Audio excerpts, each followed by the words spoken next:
The House of Mystery presents Inside Writing, the radio show where authors discuss their writing process in all genres. We talk about religion and different things, and we're going to be focusing on a little bit of the Mormon Church and Warren Jeffs. There's a new show going to be broadcast on A&E, and I'm sure you've heard of it before. And, yes. Yeah, and that's the Warren Jeffs. It's Prophet of Evil, and the premiere is, of course, Monday, and that's February 19th, and it's 9 p.m. Eastern or Pacific, and that's A&E, so you check your local cable or satellite provider. But what we're going to do is we're going to talk to someone that is on the documentary, as well as she's had quite a little experience with Warren Jeffs and the FLDS church, and so it's good to get it firsthand. I was going to say, it speaks of Christmas, and when you have 8 wives, who's they all have to come to you. Yeah, I guess, but that's so now joining us, and we're pleased to have her, is Elissa Wall, and thank you for being here. Thank you for having me today. Okay. So tell me how you got involved, first of all, with the documentary that's coming on. My involvement comes from a long history of being an advocate, because I grew up inside the FLDS, and I've been very active in prosecuting Warren Jeffs and taking down the leadership of the FLDS and creating a lot of change within this religious cult. I'm often approached when asked for information and contributing on projects to do with highlighting Warren Jeffs and the very secret group of the FLDS. So for those that don't know, the FLDS, that's the kind of the original branch that believed in polygamy, and during the statehood offer, the Mormon Church was supposed to give that up. So they kind of split. I guess that would be the best way to say it. And they remain true to the original concept of it. And the mainstream church now doesn't do polygamy. And that's kind of how we understand it. That's correct, right? Mostly correct, yes. Yeah. So the FLDS stand for Fundamentalist Church of Jesus Christ of Latter-day Saints, and so they are a fundamentalist break-off group of the traditional Mormon faith. They broke off many years ago when polygamy was made illegal within the state of Utah, and like many other break-off Mormon groups, they follow a core belief system of Mormonism, but they have altered it many times over in their history, depending on which fundamentalist group you're a part of. Yeah. And so, of course, you grew up that way. You were born into that religion. So, in your young days, you didn't know any different, did you? Like that was just how everything was. Yes, I was born into this. My father was actually a convert into the FLDS religious cult, and my mother was born into it. So I'm a multi-generational member of the church by the time I was born. And we were very secluded from the outside world. By the time I came along, they were extremists in as much as they believed that they were God's elite people. And so by that belief system, they kept themselves separate from society. Even though I was born and raised in the heart of Salt Lake City, Utah, we lived very much to ourselves. We only attended a religious school. We only interacted with cult members. We only got to be involved in anything to do with what was going on within our own religion. Now, let's tell the listeners, if they don't know who you are, kind of what your history was, because you had written a book called Stolen Innocence, and this was kind of about your marriage and life. So how did you get involved with Warren Jeffs? How did you come across Warren Jeffs and pinpoint on him? Yes. So I was born into the FLDS cult. I was the 19th child of my father's 24 children. My mother was his second wife, and he ultimately had 3 wives. And so we grew up in a very large family. Polygamy was a way of life for people within the FLDS.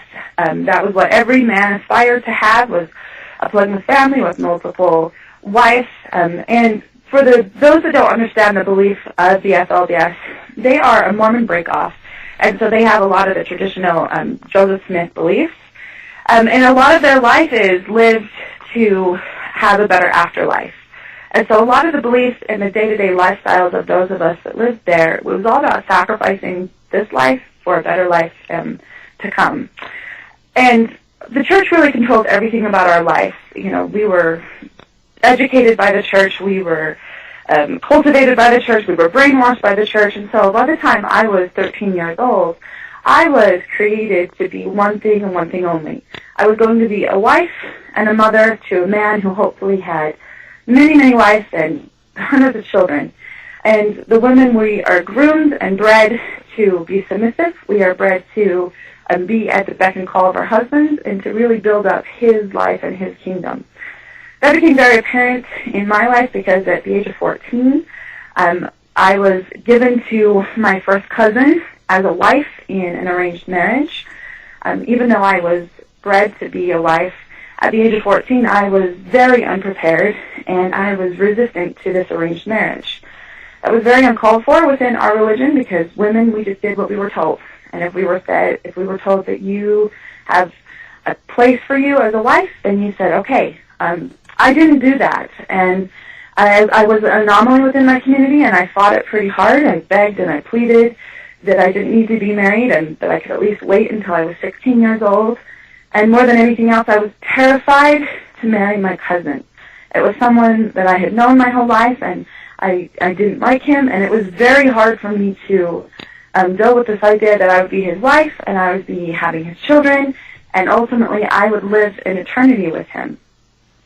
I was exposed to extreme abuse for about 3 years after the marriage. I was sexually, physically, and mentally abused consistently during that time. And around the age of 18, I had had enough. An opportunity came up where I was allowed to be released or divorced from this man, and I used that as an opportunity to escape this cult and the very closely guarded community that I lived in.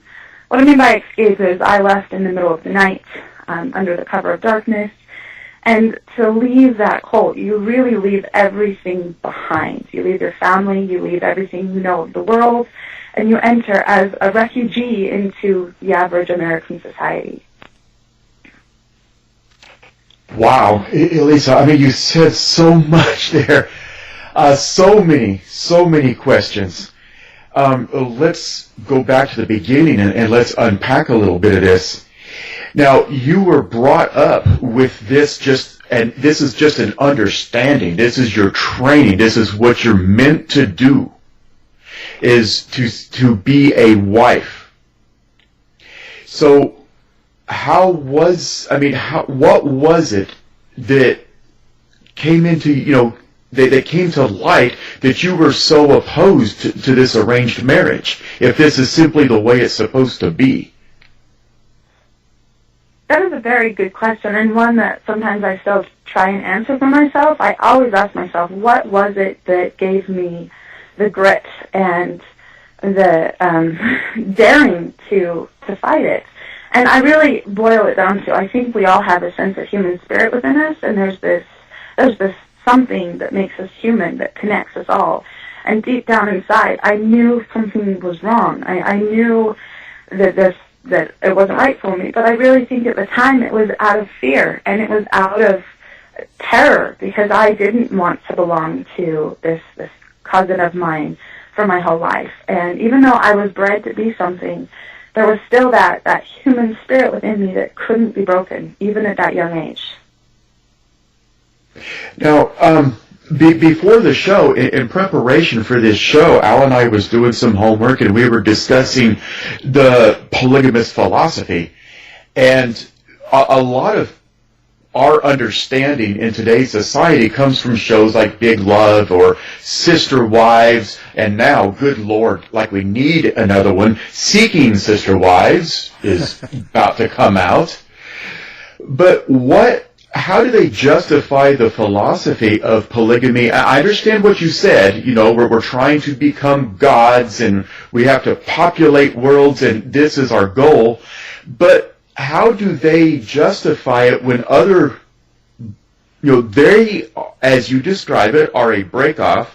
They're a cult, in your words. How do they continue to justify it when other branches of Mormonism have looked on this and said, you know what, this really isn't necessary, this really isn't working out for us? I think that has multiple answers, and we could really break it down, but to kind of keep it simple for the audience, I think with any extremist group, whenever someone has the ability to manipulate someone's mind, it's pretty crazy what they can introduce and get people to live with. How do the people of the FLDS reconcile this practice of polygamy? It's because it's the only thing they've really ever known. This particular secular group of the FLDS, they do not allow converts. They haven't allowed them for quite some time. And so one way of doing that is they eliminate any outside influence that can come in and question. For anybody that's lived that lifestyle, it's a multi-generational compounding problem. And so there's never a question. It never pops up, oh, well, these people don't live polygamy. The other big piece of this is that there's these really ingrained, deep-seated beliefs that they are God's chosen people. And because polygamy within the Mormon faith was originally introduced by Joseph Smith, who was the founder of the Mormon faith, and other prophets to come after him also lived the practice of polygamy, there's this underlying belief that they are living God's true way. And they stem examples from the Bible and other religious texts of previous religious men who also lived the practice of polygamy. So for polygamy, it's a central tenet in their religion that leads them to the ultimate, gift of being with God. Now, this leads me to one more question, and I promise I'll shut up for just a little bit.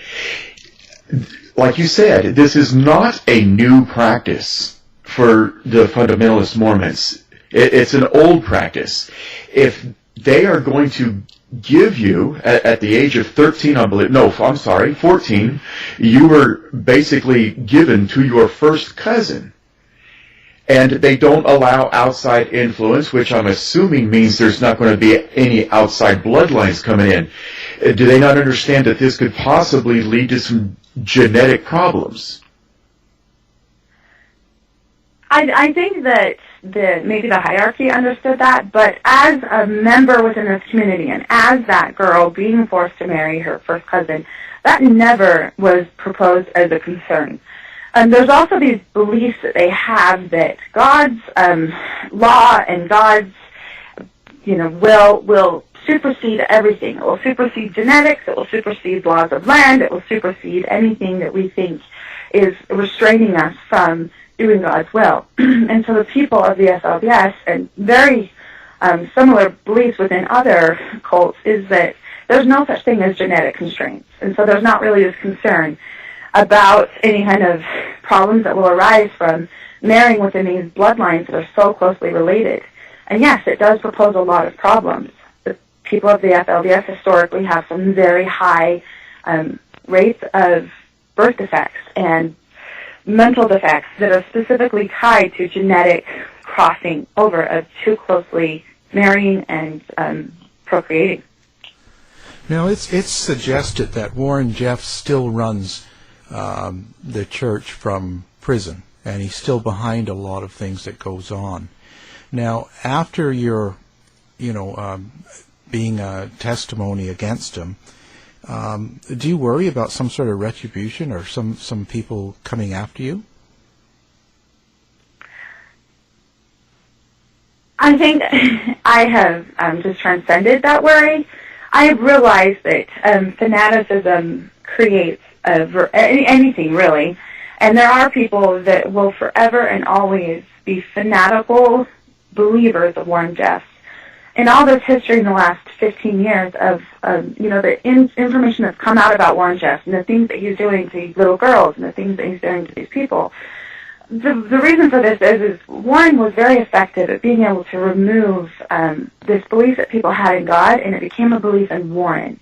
And so it's this blind, undescribable, intangible connection that they feel towards Warren Jeffs, and so he will always have a sense of control.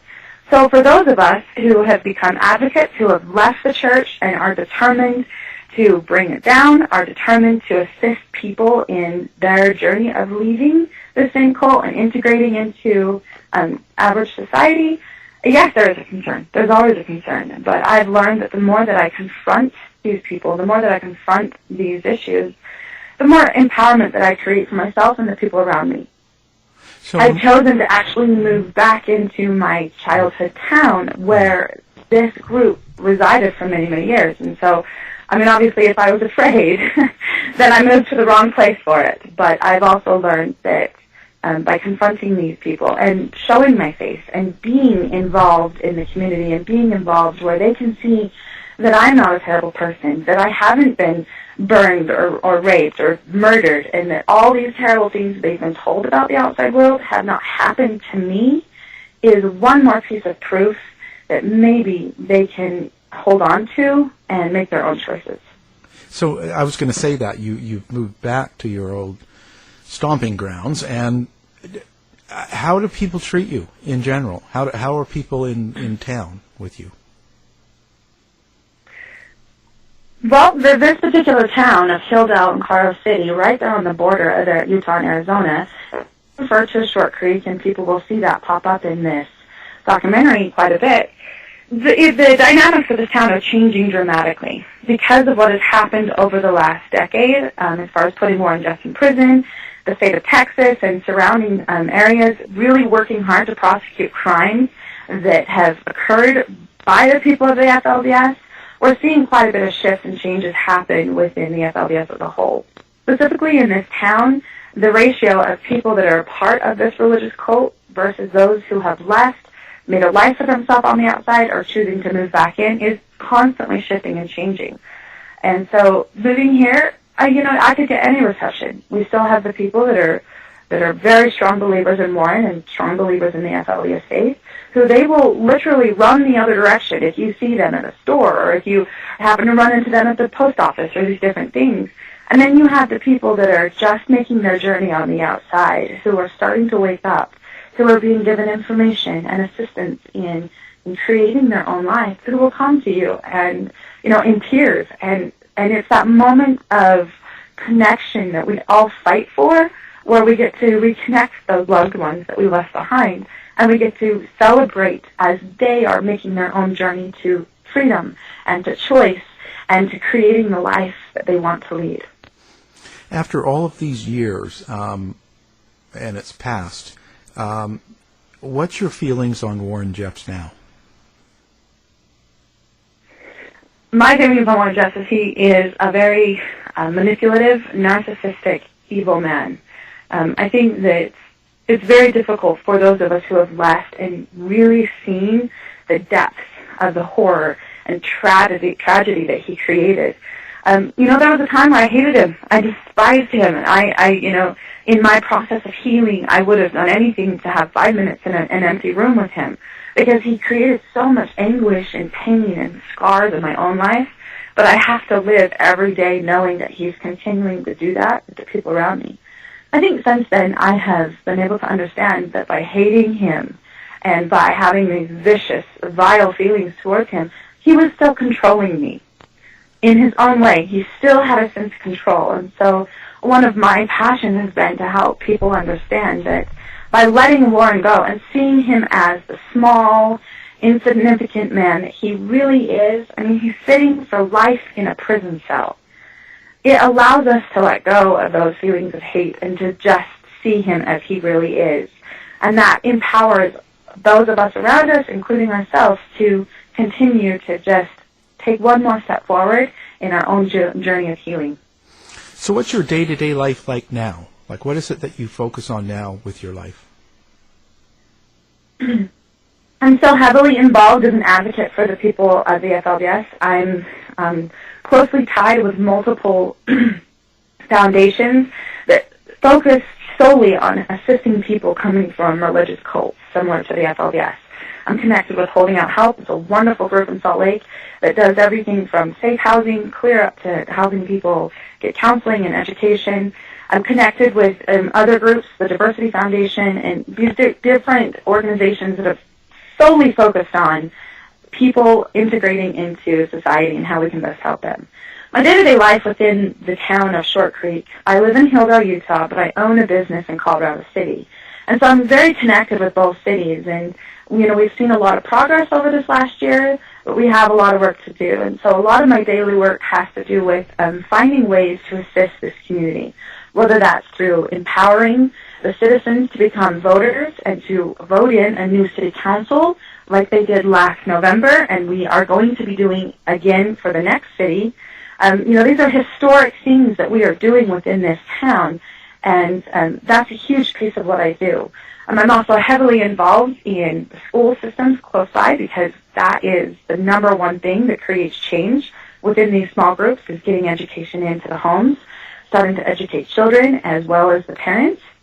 But also as a business owner in this community, I get the wonderful opportunity of hiring people in this town, in this area where women and children and men have not necessarily been empowered to take on their own career.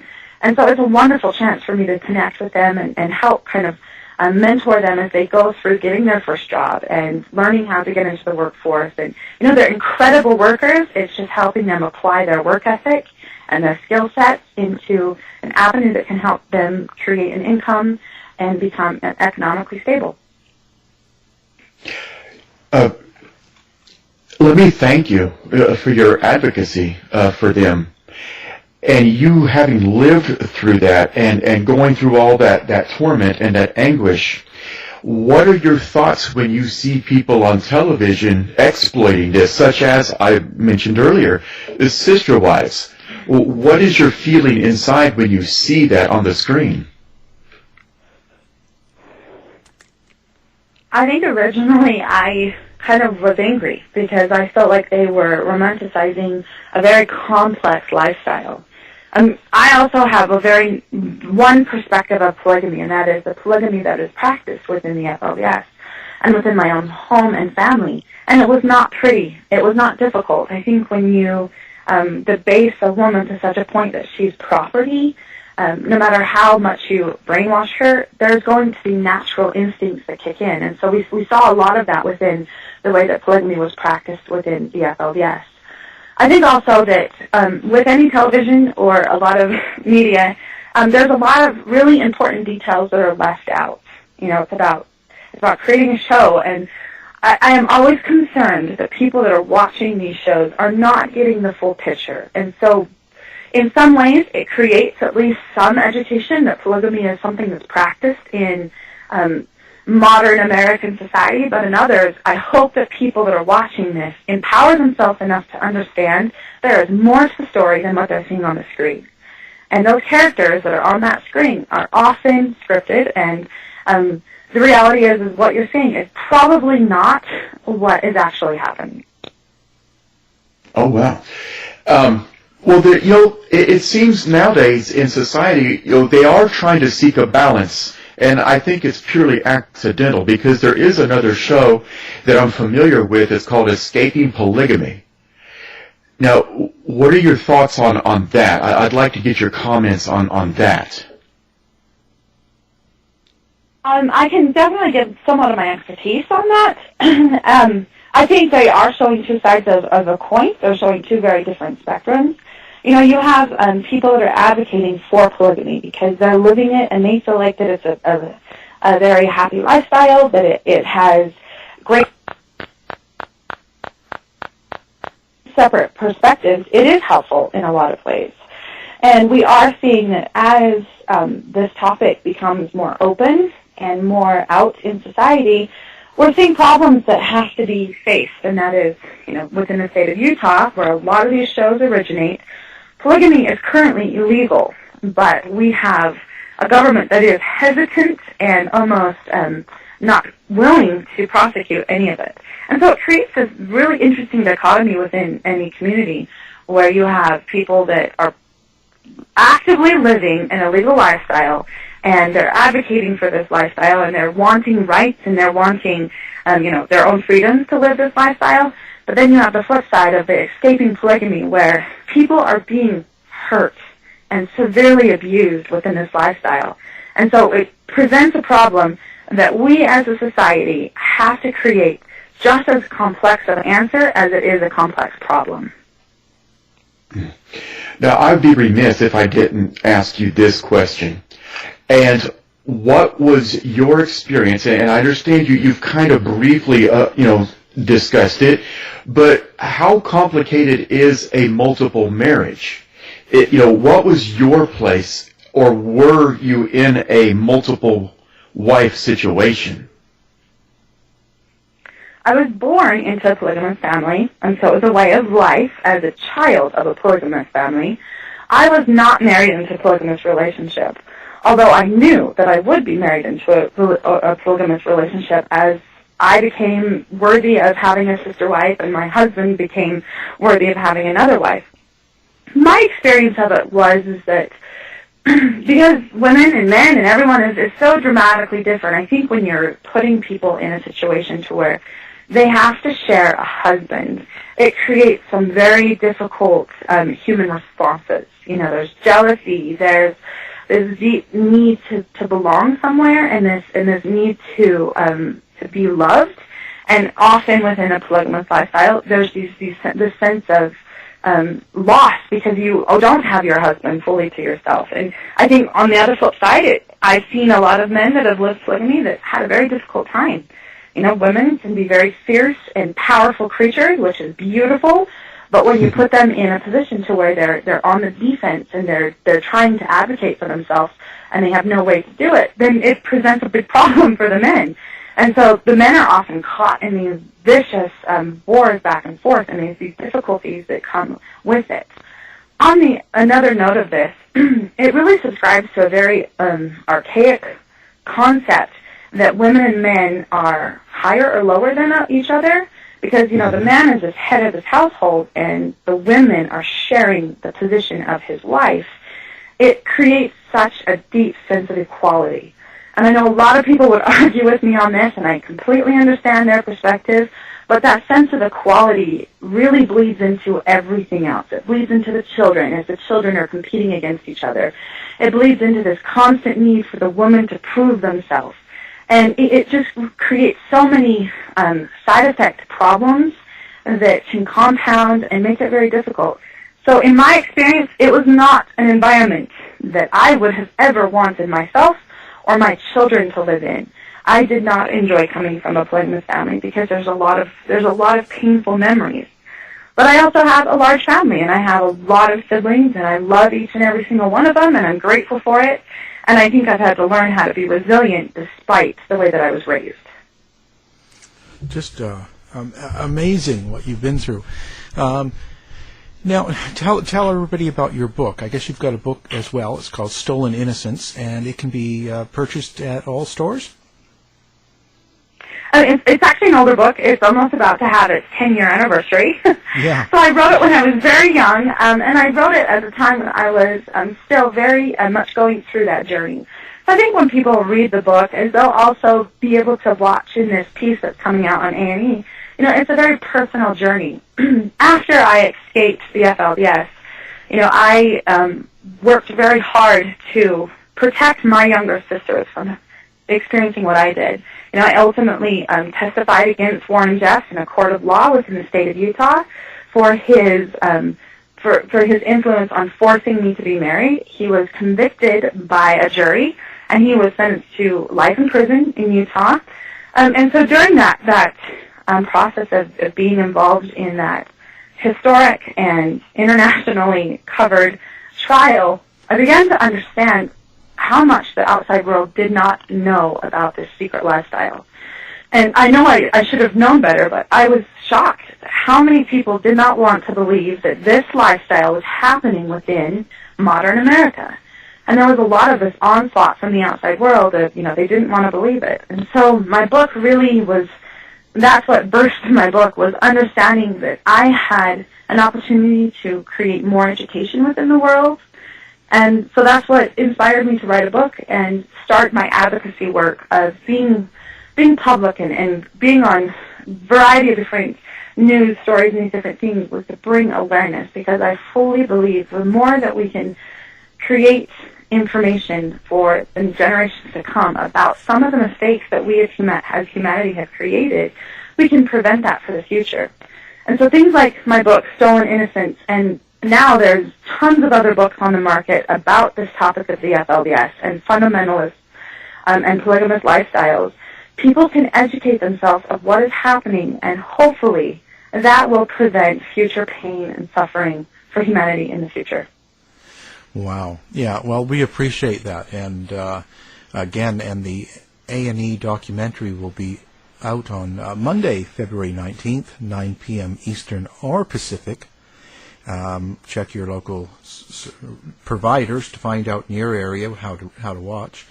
Again, our guest has been Elissa Wall. Thank you very much for taking the time.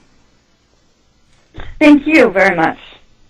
Thank you very, very much. Pardon me. To find out more about our show, guests, or to listen to past shows from our archive, please go to www.houseofmysteryradio.com. Show's over for now. Was it as good for you as it was for me? Well, good night. This has been a production of Something Weird Media. I'll be back.